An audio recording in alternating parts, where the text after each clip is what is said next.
Heute möchte ich mal über Kontoumsätze mit dir sprechen, und zwar in der Buchhaltung für Selbstständige. Wenn du selbstständig bist, dann weißt du mit Sicherheit, dass deine Buchhaltung selbstverständlich nicht nur aus deinen Rechnungen besteht, sondern auch aus den Rechnungen, die du von deinen Dienstleistern und Lieferanten bekommst und ganz wichtig natürlich den Zahlungskonten, also entweder Kasse, wenn du Bargeschäft hast, oder halt deinem Geschäftskonto. Meine persönlich dringende Empfehlung ist immer, leg dir direkt am Anfang ein separates Geschäftskonto zu, also ein privates Konto für all deine privaten Transaktionen und ein geschäftliches Konto, bei dem du dann auch die IBAN auf deine Rechnungen schreibst und von dem aus du dann ja alle Überweisungen, alle betrieblichen Überweisungen tätigst. Damit hast du nämlich alle betrieblichen Finanzen auf diesem einen Konto versammelt und das vereinfacht die Buchhaltung ganz erheblich. Und wir wollen mal der Frage auf den Grund gehen, wie bekommt man eigentlich diese Bankkontoumsätze in die Buchhaltung rein? Das ist in den allermeisten Fällen überhaupt gar kein Problem. Aber immer dann, wenn das nicht automatisch funktioniert, ist die Übertragung der Kontoumsätze ein wirklich riesiger Zeitfresser und tatsächlich auch eine Kostenfalle. Und deswegen dachte ich mir, wir gehen das Ganze einfach mal Schritt für Schritt gemeinsam durch. Die schlechteste Art und Weise, seine Kontoumsätze in die Buchhaltung zu bekommen, sind Papierkontoauszüge. Und ich finde das absoluter Wahnsinn, dass für viele Banken in Deutschland Papierkontoauszüge tatsächlich noch der Status quo sind. Das heißt, da werden tatsächlich Papierstücke durch die Welt geschickt, per Post in Briefkasten, und du öffnest dann den Brief und fängst an abzutippen. Das geht zwar theoretisch, aber erstens ist das unglaublich uneffizient, zweitens bekommt man dafür regelmäßig Gebühren in Rechnung gestellt und natürlich ist das Ganze auch relativ fehleranfällig. Nur ein kleines bisschen besser sind PDF-Kontoauszüge. Da werden dann wenigstens keine Papierstücke mehr per Post durch die Welt gefahren. Du bekommst diese PDF-Kontoauszüge ganz normal im Online-Banking. Und das muss man ehrlicherweise sagen, ist auch heute eigentlich der Standardfall, dass du deine Kontoauszüge im PDF-Format bekommst. In der Buchhaltung ist das Ganze aber nicht wirklich effizienter, weil du fängst dann an, tatsächlich diese PDF-Rechnungen abzutippen. Besser sind tatsächlich dann strukturierte Datenformate, zum Beispiel CSV-Dateien. Der große Vorteil bei CSV-Dateien ist, dass es ja wie so eine offene Excel-Tabelle ist. Das heißt, da sind alle Informationen schon auslesbar drin und diese CSV-Dateien kannst du dann importieren in dein Buchhaltungsprogramm. Das spart im Vergleich zu PDF- oder Papierkontoauszügen ganz erheblich Zeit, reduziert das Fehlerrisiko und in den allermeisten Fällen kostet es auch gar nicht mehr. Neben CSV-Dateien gibt es aber tatsächlich noch eine spezialisierte Form von einem Dateiformat. Das heißt, ich würde es mal nennen, das ist die CSV-Datei für Buchhalter. Dieses Format existiert genau für diesen Anwendungsfall, dass du deine Bankkontoumsätze in deine Buchhaltung bringen möchtest. Und dann ist es auch egal, ehrlicherweise, ob du selbst deine Buchhaltung machst oder ob es dein Steuerberater macht. Und dieses Dateiformat heißt MT940. Mit dem MT940-Format sind die Daten schon genau so aufbereitet, wie sie am Ende in der Buchhaltung sein sollten. Deswegen solltest du bei der Auswahl deines Bankkontos unbedingt darauf achten, dass dein Bankkonto diese MT940-Dateien zur Verfügung stellen kann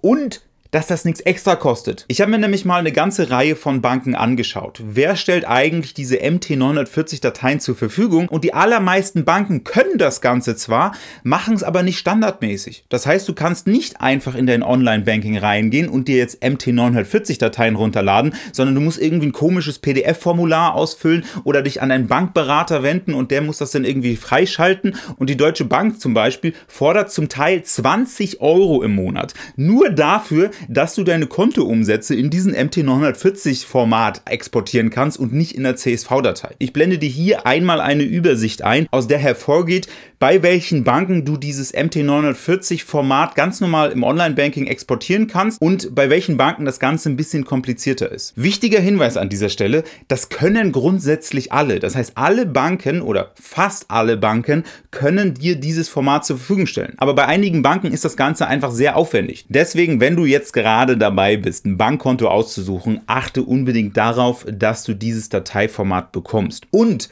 wenn du irgendwie die Möglichkeit hast, dieses Dateiformat zu bekommen für deine Kontoumsätze, nutz bitte das. Also sowohl fürs Importieren als auch tatsächlich, wenn du mit deinem Steuerberater zusammenarbeitest, dass du ihm dann idealerweise keine PDF-Kontoauszüge schickst, sondern MT940. Ganz kleiner Auszug zu den Neobanken, also N26, Contest und so weiter. Gerade bei diesen Banken solltest du unbedingt darauf schauen, ob sie dir dieses Dateiformat liefern können. Denn die allermeisten Neobanken Neobanken bieten das nicht an und das ist auch der Grund, warum die allermeisten Steuerberater aktiv von diesen Bankkonten abraten. Da ich das persönlich weiß und ich auch ehrlicherweise den Schmerz kenne, wenn man dieses Dateiformat nicht hat, haben wir das bei Kontist natürlich umgesetzt. Das heißt, bei Kontist bekommst du zum Beispiel dieses MT940-Format, bei N26 aber zum Beispiel gar nicht. Da kann dann dir auch der Support nicht weiterhelfen. Da gibt es das einfach gar nicht und du musst dich halt mit PDF- oder CSV-Dateien zufriedenstellen, die dann aber tatsächlich deutlich mehr Aufwand sind und einfach fehleranfälliger sind. Zusammengefasst kann man sagen, deine Bank sollte dir bitte unbedingt dieses MT940-Format zur Verfügung stellen. Erstens. Zweitens, du solltest es unbedingt benutzen, wenn du deine Buchhaltung machst oder deine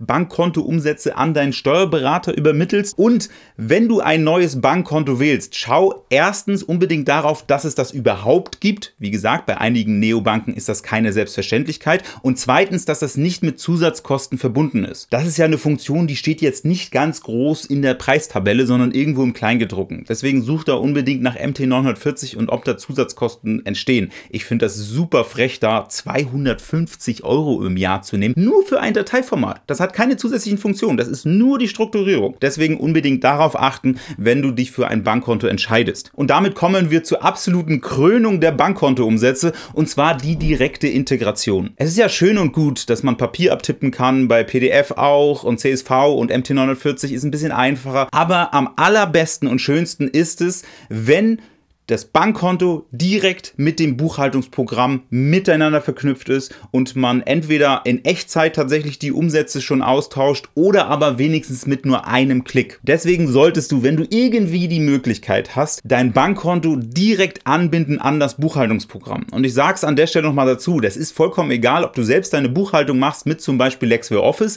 da geht das fantastisch gut, oder du einen Steuerberater hast. Die meisten Steuerberater arbeiten mit Datev und auch bei Datev kannst du dein Bankkonto in den allermeisten Fällen direkt anbinden. Das heißt, wenn du einen Steuerberater hast, solltest du dich darum kümmern, dass er direkt die Bankkontoumsätze automatisch bekommt, weil dann musst du überhaupt gar keine Dateiformate irgendwie mehr runterladen und weiterladen, sondern es ist automatisch in dem richtigen Format schon direkt in dem Buchhaltungsprogramm drin. Diese direkte Integration kann sowohl auf Bankseite als auch auf Buchhaltungssoftwareseite tatsächlich für Zusatzkosten sorgen. Das ist super ärgerlich, ich finde das auch absolut daneben, aber wenn du neben diesen paar Euro jetzt deine Zeit dagegen rechnest, fürs Runterladen dieser Dokumente, fürs Weiterleiten, fürs Rückfragen klären, für eventuelle Formatierungsprobleme, wo du den Import nochmal löschen musst und nochmal neu hochladen musst und so weiter, das ist es einfach wert, muss man ganz ehrlicherweise sagen. Außer du bist leidenschaftlicher Buchhalter und machst das Ganze einfach wahnsinnig gern und hast auch kein Problem damit, dass dein Steuerberater da eine halbe Stunde oder eine Stunde länger mitarbeitet und dir unter Umständen diese Arbeitszeit in Rechnung stellt, dann kannst du es gerne machen. Allerdings im Jahr 2025 sollte die Buchhaltung wirklich digital miteinander sprechen. Das heißt, dein Bankkonto sollte direkt angebunden sein an dein Buchhaltungsprogramm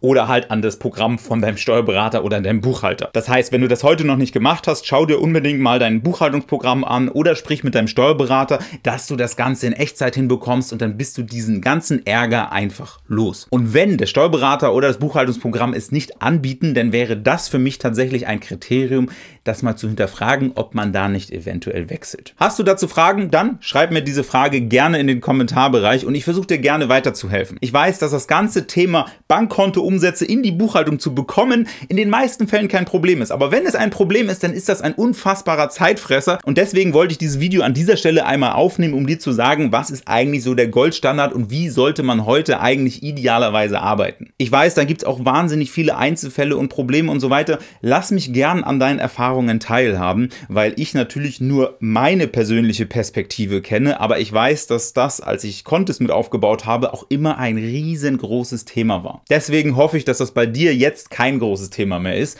und wenn du auf der Suche bist nach einem schönen Bankkonto oder einem Steuerberater oder einem Buchhaltungsprogramm, in das du denn deine Bankkonto tatsächlich auch live synchronisieren kannst, dann schau dir mal meine Empfehlungen unten in der Videobeschreibung an oder klick einfach direkt hier oder du schaust einfach eins der weiteren Videos direkt hier auf diesem Kanal an. Wir haben da so ein paar hundert vorbereitet, zum Beispiel das hier oder das hier.